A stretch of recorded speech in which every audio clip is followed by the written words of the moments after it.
ये इतना आसान नहीं है। कितना गुरूर है तुम में। शायद तुम भूल रहे हो कि किंग्सले परिवार के पास 10 से ज्यादा 9वें स्तर के देवता हैं और उनके पास एक देव राजा भी है। तुम्हें लगता है कि तुम इस परिवार को मिटा दो? तुम खुद को समझती क्या हो?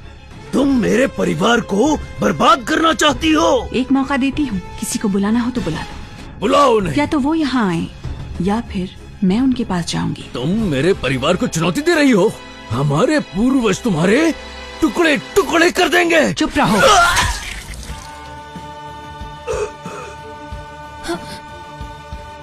तुमने सच में किंग्सले परिवार के मुखिया को मार दिया? तुम्हें इसकी कीमत चुकानी पड़ेगी। किंग्सले परिवार कहाँ है? मुझे उनके पास जाना है। हाँ? ये क्या कह रही हो? हाँ? गुरुमा, मैं रास्ता दिखाती हूँ।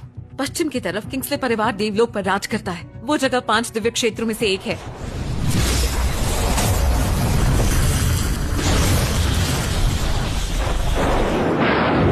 कौन हमारे परिवार से टकराने की हिम्मत कर रहा है? जल्दी परिवार रक्षा यंत्र सक्रिय करो।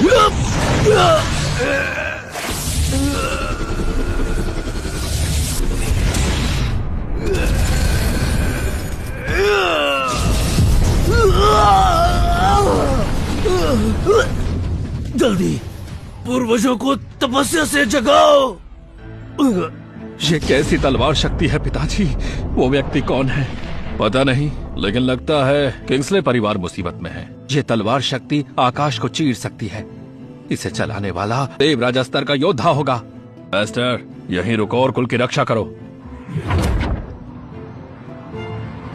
एक तलवार दुनिया बदल सकती है। पूरे परिवार को मिटा दिया। क्या जबरदस्त प्रहार है। देवलोक बदलने वाला है। हाँ? रक्षा यंत्र टूट गया। क्या किंग्सले परिवार पूरी तरह समाप्त हो गया? कौन मेरे परिवार को बर्बाद करना चाहता है? मैं उसे खत्म कर दूंगा।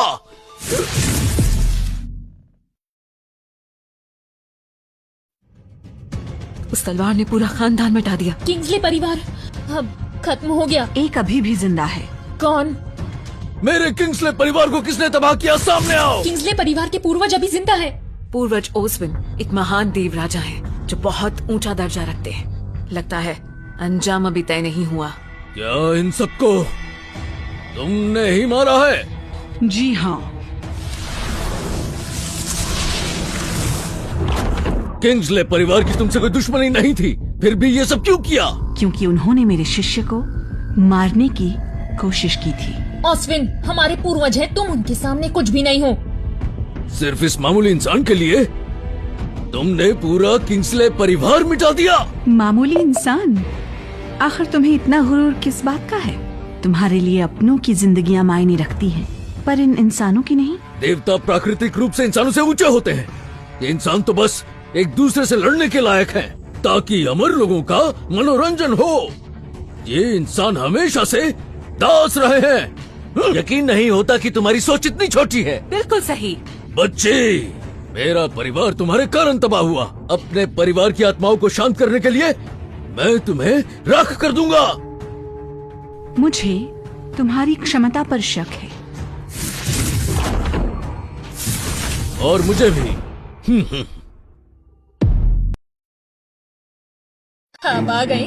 तुम यहाँ पर क्या कर रही हो? बस तमाशा देखने आई हूँ। संप्रदाय प्रमुख को प्रणाम। दूर रहो, वरना तुम्हें चोट लग सकती है। जी जरूर। तुम भी? ठीक है पिताजी।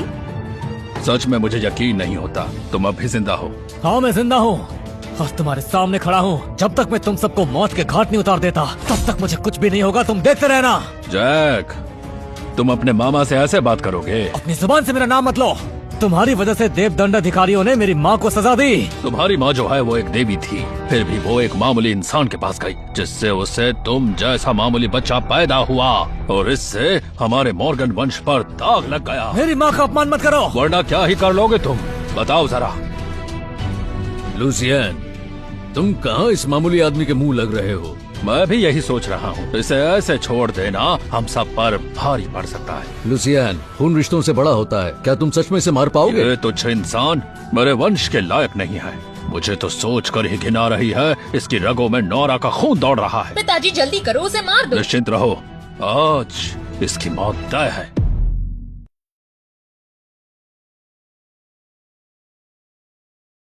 इस लड़के को मारकर हम बड़ा काम कर सकते हैं। फ्रेड, तुम क्या कहते हो? मॉर्गन वंश की इज्जत बचाना हमारी जिम्मेदारी है। हम 5 महाशक्तियों में से एक हैं। ये मामूली इंसान हमें कैसे चुनौती दे सकता है? बिल्कुल, आज हम तीनों मिलकर इसे दिखा देंगे कि हम में से कौन ज्यादा बेहतर है। जैक, तुम्हारी किस्मत खराब है। देव राजा, संप्रदाय प्रमुख और हमारे देव पूर्वज सब साथ हैं। इन तीनों का एक साथ आना ही बहुत बड़ी बात है। इनके हाथों मरना तुम्हारे लिए इज्जत की बात होगी।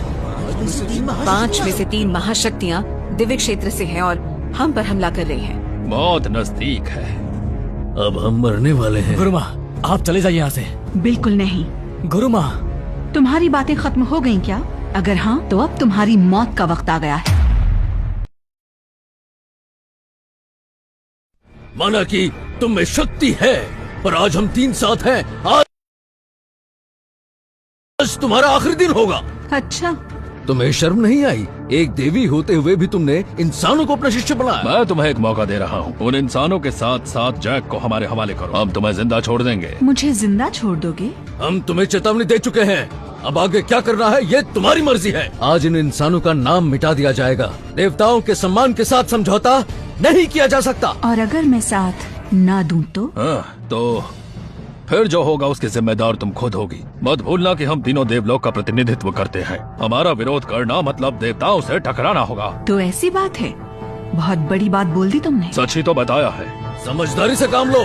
दुर्भाग्य से जब से तलवार उठाई है मैंने झुकना कभी नहीं सीखा, और आज मैं अपने शिष्य के लिए खुद तुम्हारे पूरे देवलोक को चुनौती दूंगी। गुरुमा,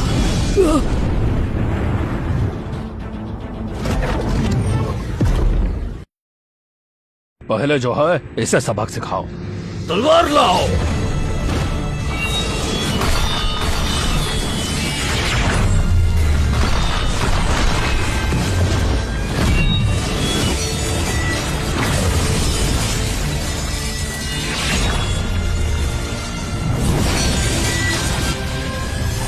स्वर्गीय अग्नितंत्र।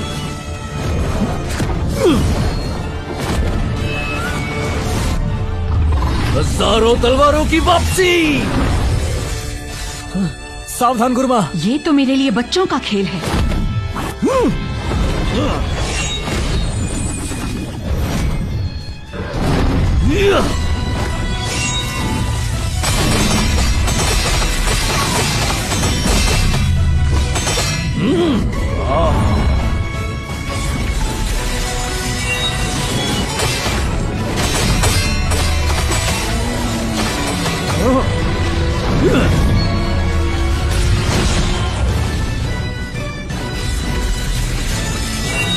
तोड़ दो।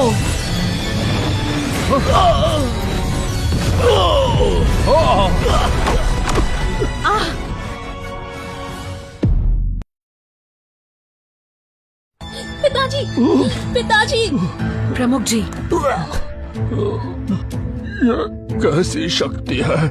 मैं संप्रदाय प्रमुख हूँ, पर मैं उसके सामने एक पल भी टिक नहीं पाया। कैलेरा, तुरंत दिव्य संप्रदाय वापस जाओ और प्रधान गुरु को बुलाओ। उनसे कहो कि वो नेतृत्व संभाल ले। गुरुजी। पिताजी। ये मुमकिन नहीं। ऐसा कैसे हो सकता है? उसकी तलवार ने 2 देवराजाओं और एक नवे स्तर के देव को मार दिया। ये औरत आखिर है कौन? क्या ये औरत एक देव माता के स्तर तक पहुंच चुकी है? क्या ये गुरुमा की अंतिम तलवार कला है? क्या शक्ति है? जय की गुरुमा हमारी सोच से परे शक्तिशाली है। सच में देव पूर्वज, देव राजा और संप्रदाय प्रमुख तीनों मिलकर भी उनका सामना नहीं कर पाए। सच कहूँ तो जैक जो है बहुत किस्मत वाला है। हाँ गुरुमा, आपका धन्यवाद।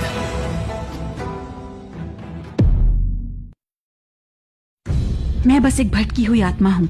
इस लड़ाई ने मेरी सांसें चुरा ली। गुरुमा माफ करना, ये सब मेरी वजह से हुआ असली है। तलवारबाज इतना भावुक नहीं होता है।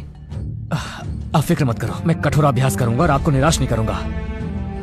ये हुई ना बात। गुरुमा उस पुस्तक की दुनिया में वापस चलिए। नहीं, अभी कोई और आ रहा है। कोई और?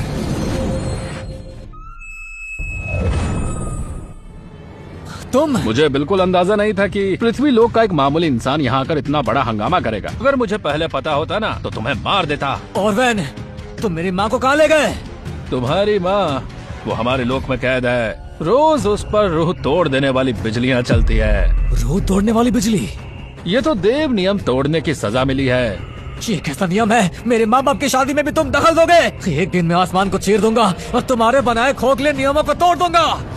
क्या तुम वाकई ऐसा कर पाओगे? मुझे तो शक है। सफीरा,